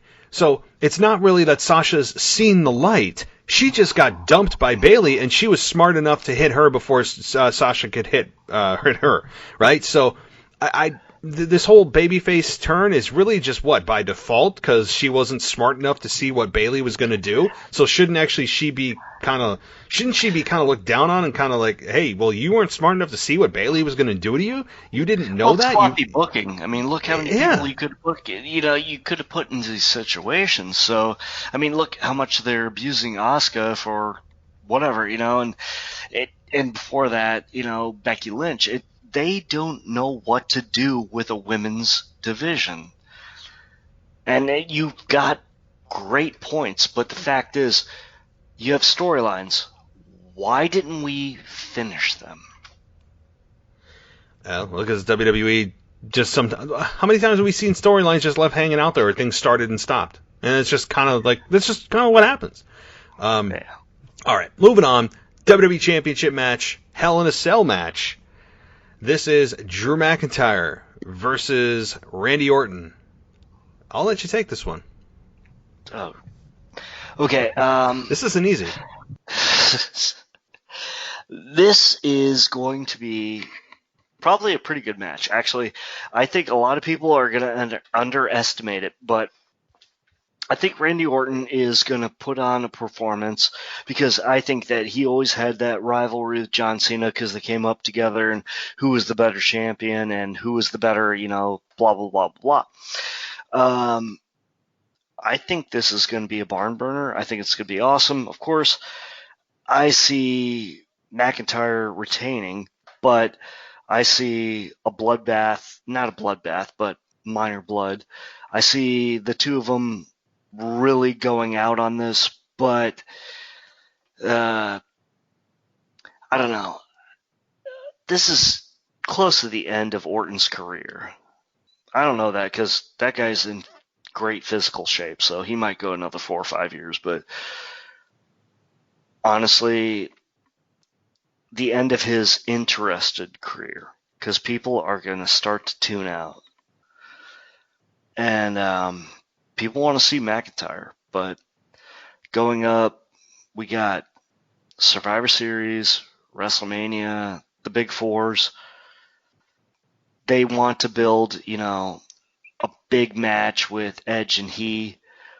I just don't see it. I don't see it right now.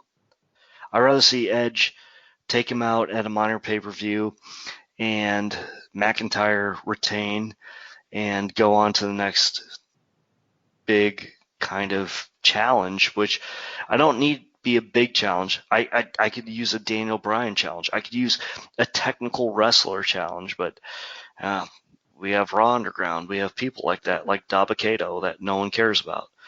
So I'm looking at McIntyre retaining. How about you? This one, it hurts because I have been predicting for so long, when I say so long, but the last 3 months, that Randy Orton would capture the WWE Championship because of how good a heel he was, and still is, but with how many losses he's taken, with the Keith Lee loss, which I'm still really just up in arms about how the hell that happened, about how many times he's lost to Drew McIntyre, you would think that Randy Orton is due to win this match. You would think that. You would think that he's due to win.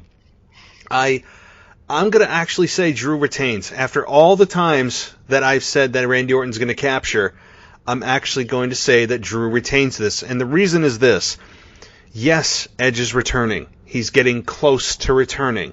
And people have speculated that it's going to be for the WWE Championship. And it could be, but it doesn't need to be. I don't think it actually adds to the match that it could be for the WWE Championship. I think most people are just interested in seeing Edge beat the holy hell out of Randy Orton rather than capture a championship. That's what most people want to see. So, to me, Drew, as WWE Champion, would balance out the night of heel wins. And you'll notice in most pay-per-views, it's a balanced deal where you have in big matches, you have heels win one, and usually a babyface will win one. So if we're predicting that you're predicting that Sasha Banks captures, I think Bayley retains, and I think the next match is pretty darn. It's not even about the prediction in the Roman Reigns Jay Uso match. We all know who's going to retain. So, it's not even that prediction. It's not even about that. It's more about the story in that one, and we'll get to that. So when you look at those two matches, who's going to balance out the babyface win? I think Drew McIntyre does. You can't have all three heels win their Hell in a Cell matches. I don't think that's that doesn't fit with their putting smiles on people's faces, as Stephanie McMahon likes to tweet out every 5 minutes. Go look. So this is. I have. It's bad. And you see what Jake Hager said, Jack Swagger, right? Like, if you didn't see it, it's great. It's great. Talking about how I've seen it. I loved it. Love it. So my point, Drew wins. I would not put money on this one. Randy Orton maybe goes for a post-match attack, maybe trying to cripple Drew McIntyre where Edge makes a save. I mean, there's rumors of Edge possibly being ready somewhat that soon. I think it's more Survivor Series that he comes back, or even TLC heading into the Rumble season. But nonetheless, I expect, as you said, a hell of a match. There, like you said, there could even be some color, whether it's intentional or not. I hope it's intentional and not the hard way. That these two get color. It is needed, I think, for Hell in a Cell for at least one match. But I'm really looking forward to the quality of this match. Drew retains. I'm not super confident, but that's my thought. Yeah, you're probably right, but like I said, they want to do this whole thing with Orton and McIntyre, and I get it, but they don't need a title on it. They really don't need a title on it. Let's pray to God they don't put a title on it, because it makes no sense for either one of them at this point. McIntyre, on the other point, we got to see what's going for his future. So what do you think if he wins and he retains over Orton? Who's the next opponent? Sullivan? That's the problem, right? Maybe they'll have a how many week tournament till Survivor Series. I mean, that's probably where they'll go. I think they'll do a tournament style, because he can't go to Randy Orton a fourth time. You just can't. As good as Randy Orton's been. It's always at this point it's already boiled out, and I'm tired of it. I liked it 2 times. I don't like it 3 times. Mm-hmm.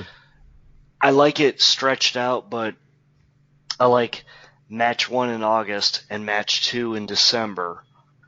But I like a lot of BS in between to build up to it. Mm-hmm. I don't like every month, the same thing. You know this. But, I'm an old school guy. But, man, geez. At least there's this. At least their final match, and this better be their final match, just happened to be at Hell in a Cell. I mean, I'm glad at least it makes sense that the blow-off would be in a cell. So the logic is there, and they have had a very physical match program. So there's that. And I actually think this. I was thinking about, just thought and crossed my mind, what if Drew McIntyre and Roman Reigns just happen to be, kind of cross paths backstage, where the camera happens to be there? Do you think there'll be any, and again, not that they'll have any physicality, not that they'll interfere in each other's matches, because eventually Drew McIntyre Roman Reigns is going to happen, and it could happen at WrestleMania, because Triple H called it as big as Hogan Flair, which I laughed at. It's preposterous. It's preposterous. I mean, let's be serious. I don't know how he said that with a straight face, but it is going to be a big match when that happens. And Drew's in a much better position, and in a different position than he was when they first faced at WrestleMania, which has been forgotten. But I think there could be a point where they kind of look like they cross paths in the hallway and they look at each other, have a stare down, don't say anything, and just walk off. Do you think that's possible? Oh, I wish. I think that'd be hilarious because they are mirror images of each other. Mm-hmm. And I hate to say this, and I love Roman because he has worked his ass off, and he got the short end of the stick with the people, but he can do what Drew McIntyre can do, but Drew McIntyre was the person they wanted him to be. Drew connected with the fans. Roman just didn't because they knew he was supposed to connect with the fans. It's so sad. And I really think that, that could be an awesome, like, it was supposed to be a moment like Jake Hager meeting Kurt Angle backstage. But Jake Hager got his release first. Or Ryback meeting Goldberg backstage, and Ryback got his release first. Everybody wanted to see those like goofy little moments. This one could happen. What I think will happen instead is like a tag team match. And honestly, here's one of my things. I thought that Aleister Black could have the world in his hands. But the second that they rehired Drew McIntyre, his career was over.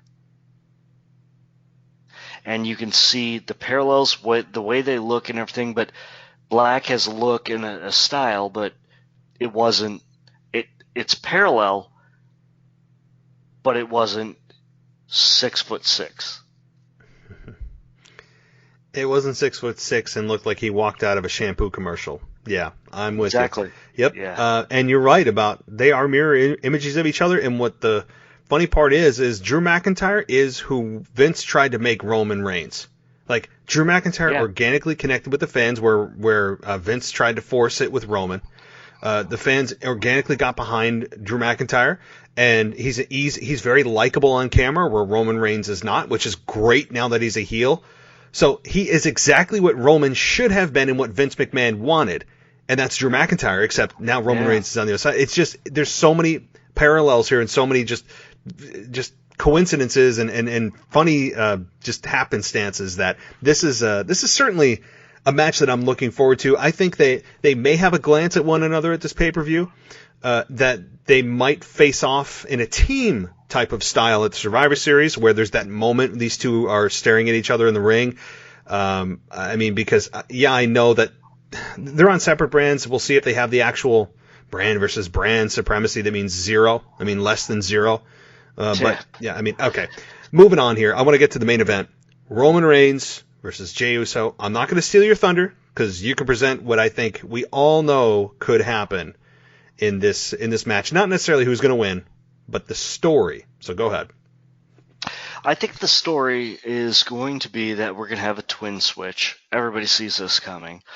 And we're hopefully going to get like a roll-up or something like that. But the fact is, Roman Reigns is going to go over. What's going to happen in the story is that you're going to have Jay get the living snot beat out of him. And he's just going to be hurt, and why this is even pay-per-view worthy is beyond me, but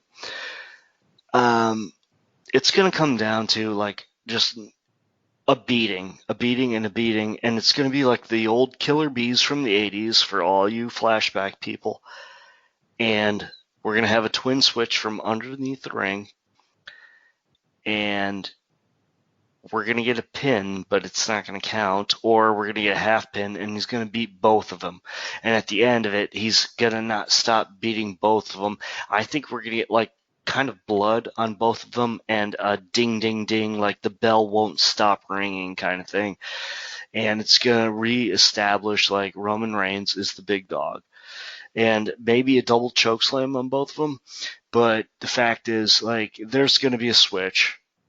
And it's going to be convoluted. It's going to be fun. Actually, I think the match is going to be fun because we're all looking for it. But definitely, I think that Roman, he's going to win but his cousins are going to take a beating, and they're going to do a switch, and it's going to be bad. All right. Well, that is actually not something that I was thinking of. Believe it or not, I didn't even think of that. Yeah, I think that first of all, yes, that is possible. We all know Roman Reigns is going to win. Let's get that out of the way. Roman Reigns retains. That's not the story. As you said, the story here is about what happens after the match. That is the only story here, and how badly Roman Reigns beats down Jay Uso. Yeah, we could have a twin switch. We could have a false victory for Jay Uso, really done by Jimmy Uso. But ultimately, Roman Reigns walks out with the championship in this I Quit match. Let's not forget this is an I Quit match. And that the referees, while it is an I Quit match and that Hell in a Cell matches are supposed to have no stoppage, let's all remember what happened last year with Bray Wyatt and Seth Rollins, where the referee took it upon himself to just say, oh, no, this is enough, and stop the match. So I don't think they'll have the guts to do that again. But I do believe Jey Uso will say I quit.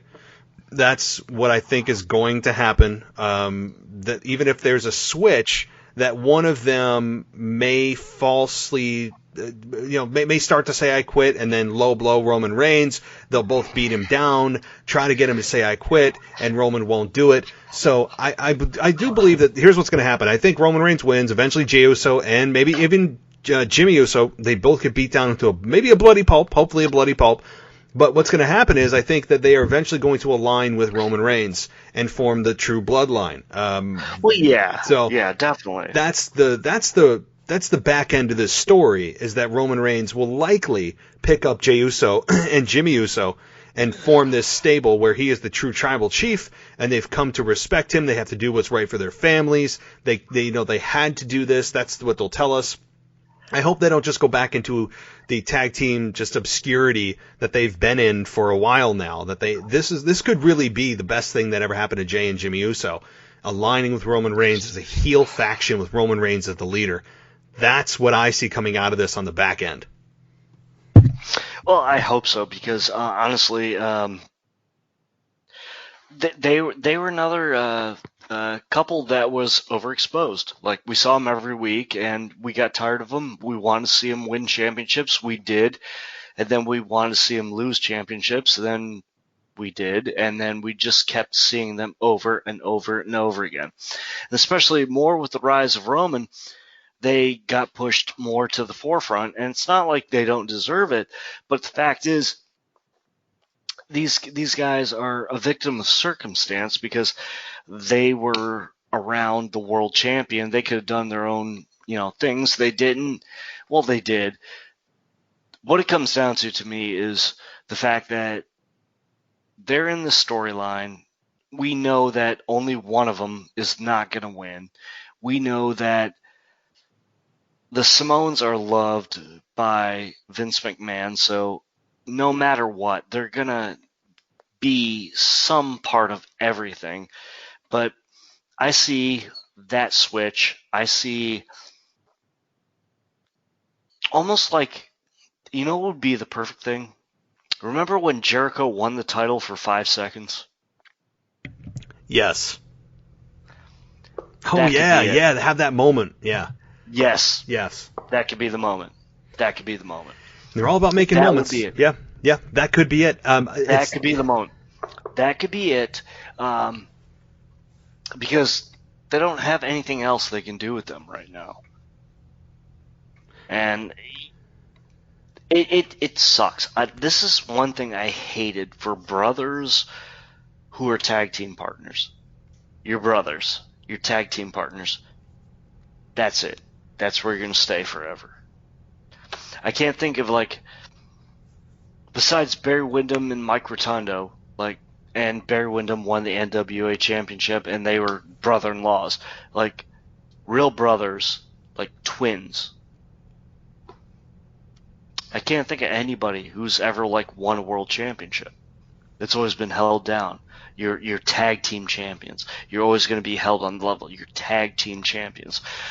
So that's why they can't get over. But more than that, I could see a switch, and I could see Paul Heyman getting involved, and but for 5 seconds, I could see Jey Uso being the world champion. Yes, and it would be a shame, and it's going to be a shame if that happens, to not have actual fans there to hear what their reaction would be. I think, you're right. It would be people would pop. I really think people would pop pretty damn hard. But maybe we can watch on the screens. We can see people's reactions on their faces on those screens, which is the best we can do right now.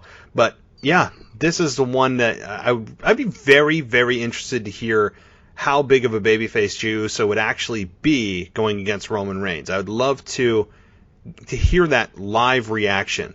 I mean, I really, really would. But all right, well, I don't have much else from the pay-per-view because we don't have any more matches, but I'm sure they'll add them last minute. There are other things. Of course, I wanted to wrap up the show with you on tag team division as a whole. I know you talked about the Street Profits being overused. The New Day have broken up. So, what are your thoughts on, these two things and just tag team division, anything else you want to talk about? Well, tag team division it's weak. Okay, you got the Viking Raiders, which I still call War Machine. They're half and half at this point because one's injured and the other one they just won't show on television unless he's like part of what we called Raw Underground. The New Day splitting up, I think it's a good thing. Like Big E, it was his time. It's his time. I want to see where he goes. I was a opponent of him back in like 15, so I just want to see where he goes. Although the big ending is kind of a weak finisher, he needs a better one. Overexposed with the Street Profits is, I don't think anybody could not deny me that. They're everywhere. They're on ads. They're this, they're that, they're whatever. They're good. But I don't need to see them every week, and I don't need to see them in my face. They remind me of the New Age Outlaws, except the Outlaws had more charisma because they were part of DX, whereas they're really trying to push Montez forward, and he's way undersized, so that kid's future is not going to be really good, I think. I hate to say it, but you heard it here first. Aside from that, Heavy Machinery, well, you're in a singles feud with The Miz, so that's a career killer right there. It's a bad tag scene. I'd love to see actual real tag teams and not have stupid names, and just I want real tag teams. I miss tag team action. That used to be the thing, all right, here we are from Topeka, Kansas, and we're going to have a great match. And tonight, Ric Flair's your champion, but we're going to start it out with some tag team action they don't do that anymore. It's all singles, and they're always looking for single stars. And I just don't like it. I wish we had more old school tag teams, but, people can make fun of me for being old school, but that's who I am, Well, we grew up in a different era. I mean, you're about 10 years, little less than 10 years older than me, but we generally, you grew up in the 80s, I grew up in the 90s watching wrestling, but generally we are kind of on the same page with that, and I have never seen Vince ever take tag team wrestling seriously, making it the main event. Very rarely has it ever been the main event of Raw, SmackDown, especially a pay-per-view. I don't even know the last time a tag team championship match main evented a pay-per-view, if ever. So I have no faith that WWE will ever take the tag team division to the point of making it a priority, because they kind of float in and out of what's going on with the tag team scene? We should probably address that, right? It's very much an afterthought, just like the women's tag team championships. You talk about the lack of interest or just irrelevancy. The women's tag team championships are a joke. And I hate saying that. Yes, Nia Jax and Shayna Baszler are forces to be reckoned with, but when do they defend them, right? It's just, and how many women's tag teams are actually in the hunt for those belts? They're very rarely ever talked about. So the tag team division, you have New Day, who are still together on Raw. You have Big E, who we all know needs to just change himself and get his own personality, define himself, stop clinging on to the New Day. The Street Profits. So, yeah. Yeah, I just look at, tag team wrestling as a whole, like when I was younger, it was filler for matches and stuff like that. But there was times like the Crockett Cup, and I know I'm preaching to the choir here, but when I was young, you wanted to see the Crockett Cup because it was tag teams, and if you didn't have a tag team partner, you got a partner, you found a partner, and you had this big tag team tournament. And then on wrestling, on NWA Wrestling, they would show you flashes of what happened, and you just wanted to see it, and you just were enamored. Who's teaming up with who? And then I look at it today, and like, I swear to you, you know who I could put over in a day easily? This is a serious question. Oh boy, well that's pretty open ended. I'm not even gonna guess. Tell me. Breezango. Breezango. Okay. What I could do with them is first change their name. I would have them in an office getting fired by Steven Regal. This is easy booking.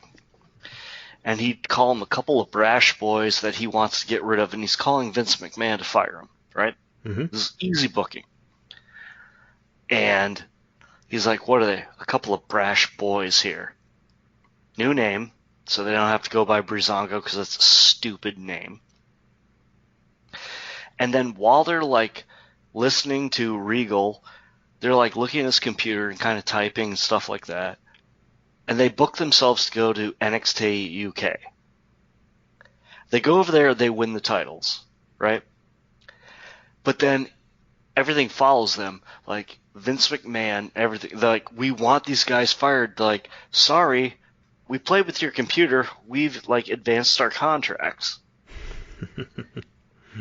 And so they book themselves in NXT. And so they're just always like one step ahead. But every time, they're not like Stone Cold giving the middle finger, but they're just like, screw you, like in their own way. And they change their look a bit, like no more bell bottoms and stuff like that. They do that. So then when they go to get fired in NXT, they're like, yeah, well, we got our contracts for Smackdown, so whatever.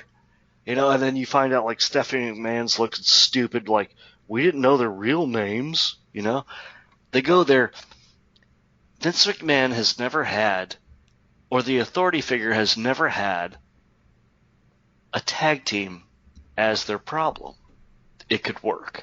And those guys could make it work because, one, they can wrestle. But two, it could actually work because people will glom onto it because why not? They're really great. And I like how you talked about they're always one step ahead. Babyfaces should almost always, if not always, make sure that they outsmart the heel. Very rarely should the heel outsmart the babyface, because why would you root for somebody that's always made to look like the fool? It's hard. You can't. So yeah, make them like a super smart but kind of endearing tag team that just is, like you said, always wants to. That's the part I like. That's what I cling to when you were speaking. So that, hey, maybe just delivered some. Maybe somebody from WWE Creative is listening. I would hope so, but I mean, it makes the most sense. Like, the Authority has never had a problem with the tag team. It puts the Authority out of anything with any other wrestlers. And especially Vince, like, we're those, brash boys. I don't like them, because Breezango's a stupid name. And just, like, screaming into a phone, and you see them, like, like, laughing around and just, like, running around, doing their own thing. But it's not like DX. They're not, like, doing any kind of thing that's, like, a foil. They're just, like, spending his money to go win more titles. And what I thought was awesome was them winning the NXT tag titles and then winning the NXT titles, and then Vince yelling, showing up at NXT and yelling at them, and they have to drop both titles, and they're like, but you signed our contract, so we have to be on SmackDown now, and him just like, what?